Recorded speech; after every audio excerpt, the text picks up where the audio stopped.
Vous serez d'accord avec moi sur un point, c'est que les êtres humains sont exceptionnels. On a fait des inventions incroyables, je dirais même époustouflantes. Pensez-y un petit peu. L'automobile, l'avion, je dirais même Internet. Toutes ces choses sont venues changer complètement notre façon de vivre et permettre à chaque individu, s'il a un peu de volonté, de réaliser ses rêves et de prospérer. Mais un jour, tout a changé. On a inventé une chose qui allait complètement bouleverser nos vies. On a inventé ça, le téléphone portable. Au début, c'était une révolution, un miracle. On venait de vaincre l'espace-temps, mais ça, c'était sans compter sur les prédateurs. Parce que les prédateurs ont trouvé une faille. Ils ont trouvé le moyen de monétiser nos ressources les plus importantes. Ils ont trouvé le moyen de faire de l'argent avec notre attention et notre temps. Comme le disait Benjamin Franklin, perdre son temps, c'est tuer sa vie. Alors, je ne suis pas mentaliste, mais je suis capable de deviner vos frustrations et je peux dire que vous êtes déçus très souvent de vous-même après des heures perdues à scroller. Votre motivation danse comme une feuille emportée par le vent, instable et insaisissable. Et par-dessus tout, vous avez vraiment du mal à vous concentrer. Si je le sais, c'est très simple. C'est parce que je le vis aussi. On le vit tous. On est tous pris au piège. Une récente étude scientifique a même montré que l'utilisation addictive des smartphones réduit de au moins 10% notre capacité de concentration et affecte gravement notre mémoire. Mais, je vous rassure, ce n'est pas de votre faute. Ce n'est pas vous le problème. Du moins, pas pour le moment. Vous êtes en guerre. Nous sommes en guerre. Mais on ne le sait juste pas. Comment ne pas devenir addict quand ces multinationales emploient des armées de psychologues qui travaillent jour et nuit pour briser nos défenses et nous rendre complètement accros? Mais la bonne nouvelle, c'est que cette guerre n'est pas perdue d'avance. Si nous analysons leurs tactiques et adoptons les bonnes stratégies, nous pouvons regagner notre attention, récupérer notre temps et réaliser nos ambitions. Ce sont ces stratégies gardées bien secrètes que je vais partager avec toi aujourd'hui. Les amis, chaque minute que vous passez à scroller sur votre téléphone enrichit ces grandes entreprises. Mais vous et moi, nos ambitions, nos rêves sont en train de s'évanouir devant nous. Avez-vous déjà entendu parler de la nomophobie? Si votre réponse est non, sachez que vous n'êtes pas seul. Je suis tombé sur ce mot il n'y a pas très longtemps aussi. Et j'ai compris que c'était le mot qui avait été inventé pour désigner l'addiction au smartphone. En ce moment, plusieurs scientifiques se penchent sur la question. Ils étudient les effets d'une telle addiction sur nous. Et je peux vous dire que les conséquences sont plus graves que ce qu'on ne pense. J'ai lu récemment une étude qui démontrait que nous passons en moyenne 4 heures par jour sur nos téléphones, soit 60 jours par année. Vous vous imaginez? 60 jours par année. Et encore. Mon cas, il est pire. Vous savez, je suis revenu récemment de vacances et j'ai constaté que je passais beaucoup trop de temps sur mon téléphone. J'ai refusé de le croire, mais mon temps d'écran affichait 7 heures par jour. Inutile de dire que les vieux de mon sont de retour. J'ai donc décidé de reprendre le contrôle en mettant en place les stratégies qui ont toujours si bien fonctionné pour moi. C'est quelque part ce qui a inspiré cette vidéo. J'ai même découvert une nouvelle stratégie que je suis en train d'expérimenter actuellement. Mais ça, je vous en parlerai à la fin de la vidéo. Commençons par le premier changement que vous devez absolument faire pour briser votre addiction à votre téléphone. Et c'est un changement de mindset. Si vous n'êtes pas prêt à faire ça, ça vous sert à rien de regarder le reste de la vidéo. Ce sera complètement inutile. Vous devez absolument arrêter de voir votre smartphone comme un outil de divertissement ou juste un simple jouet. C'est un outil de communication et surtout un outil de travail et il faut le traiter comme tel. Une fois que vous avez mis cette base en place, la prochaine étape consiste à tirer pleinement profit du vent qui est en train de souffler actuellement en notre faveur. La bonne nouvelle de ces 3 dernières années, c'est que ces entreprises sont sous pression. De plus en plus de voix s'élèvent pour dénoncer leurs pratiques prédatrices. Par conséquent, ils commencent à mettre à notre disposition des fonctionnalités pour nous aider à déconnecter. Et il faut s'en servir. Mais comme vous pouvez bien l'imaginer, ils n'en font pas du tout la publicité.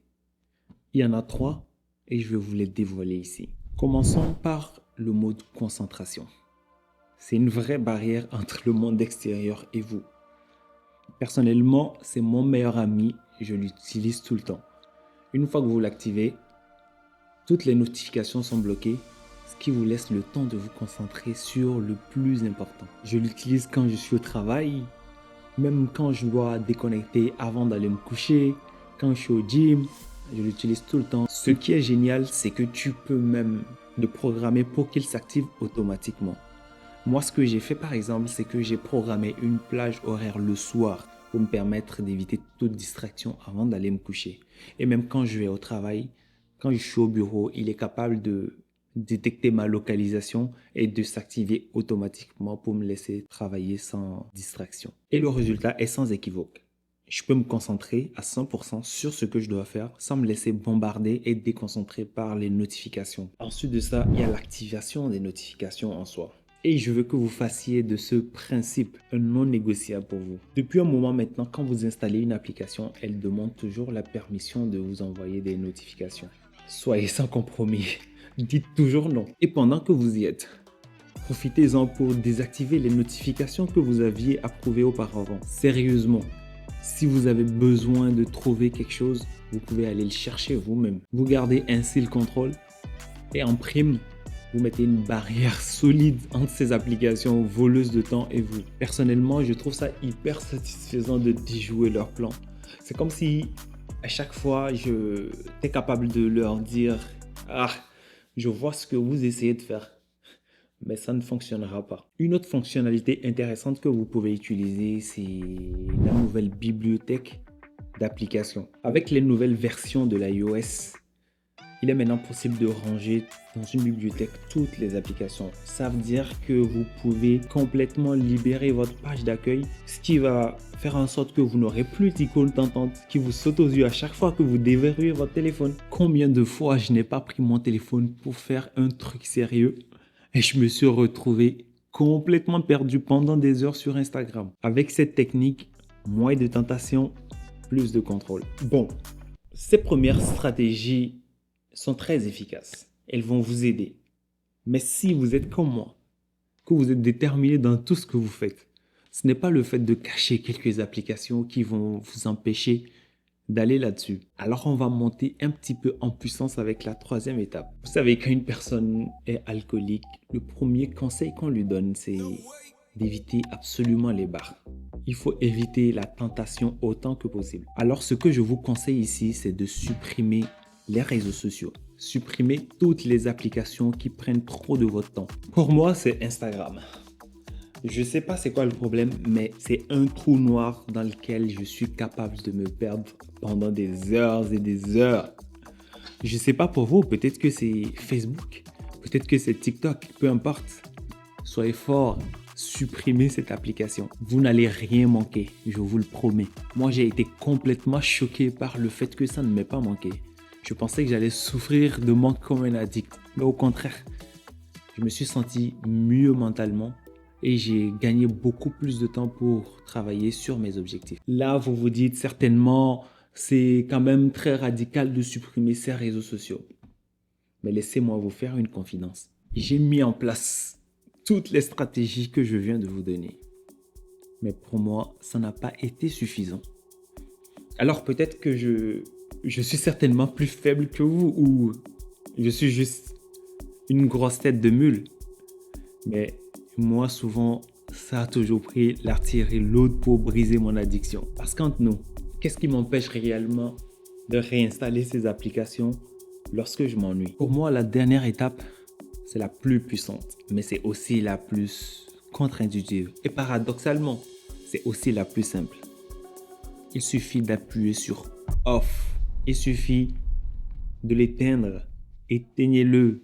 cachez-le, faites comme vous voulez, mais arrêtez de vous balader avec un cheval de Troie dans votre poche. Je ne vous demande pas de bannir le téléphone complètement.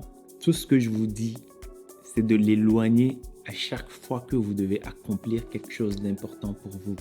Vous le méritez. Moi, quand je dois travailler sur un projet important, même quand je vais à la salle de sport ou juste pour dormir, j'éteins systématiquement mon téléphone ou je le mets quelque part hors de ma vue. Comme ça, j'ai zéro tentation, je suis proactif, je traite la menace avant qu'elle ne se présente. Et je vous le dis, je vous le promets, ça fait un bien fou. Mon esprit est plus clair, je suis hyper productif. Et c'est dans ces moments-là que je produis mon meilleur travail. Mettez en place cette stratégie et je vous promets que ça va changer vos vies. Partagez vos résultats avec moi dans les commentaires. Dites-moi comment ça se passe. Et si vous avez d'autres stratégies, si vous connaissez d'autres stratégies, ne soyez pas avare s'il vous plaît. Je veux en apprendre plus. Partagez-les avec moi dans les commentaires. Je suis actuellement en train d'expérimenter une nouvelle technique que j'ai découverte. Et ça promet. Elle est bien moins radicale, mais paradoxalement bien plus efficace. Je me laisse le temps de l'expérimenter à fond et je ferai une vidéo pour vous en parler. Si ça vous intéresse, je vous invite à vous abonner pour ne pas la manquer.